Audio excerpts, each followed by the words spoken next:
In other news this week, the finding that allowed the National Institute of Standards and Technology to withhold data from its World Trade Center 7 collapse simulation has finally been released via whistleblowing site cryptome.org. The finding was made on July 9, 2009, and reads in part, quote, "The disclosure of the information in connection with NIST's investigation of the technical causes of the collapse of the World Trade Center towers and World Trade Center Building 7 on September 11, 2001 might jeopardize public safety. Therefore, NIST shall not release the information." End quote. Although the finding was made last year, the actual finding itself was not available to those who had requested the information, leading many to suspect that it would contain details of exactly how or why the data from NIST's WTC-7 collapse simulation would jeopardize public safety, but no such explanation is to be found. Analysts note the finding is especially odd given that NIST itself has claimed that the collapse of WTC-7 was an extraordinary event, unprecedented in history, and that they arrived at that conclusion using the computer model whose input and result data they have now classified in the name of public safety.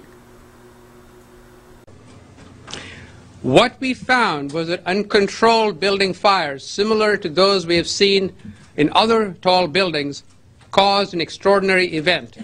The collapse of World Trade Center 7 was primarily due to fires. This is the first time that we're aware of that a building over 15 stories tall has collapsed primarily due to fire.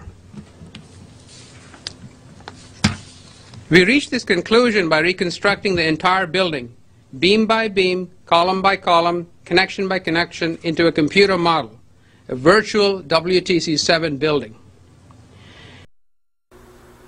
Many are wondering whether NIST's reluctance to release their data is due to the questionable nature of the science underlying a simulation that many have pointed out is little more than a visual recreation of the initiation of a building collapse, which in itself explains nothing and does not even show the entire progressive collapse of the 47-story building. Here is our structural model showing the building collapsing, which matches quite well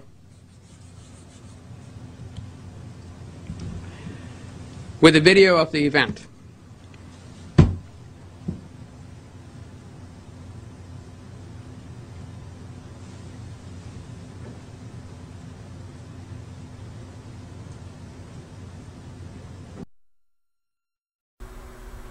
This Freedom of Information Act denial is just the latest in a series of such denials related to 9/11.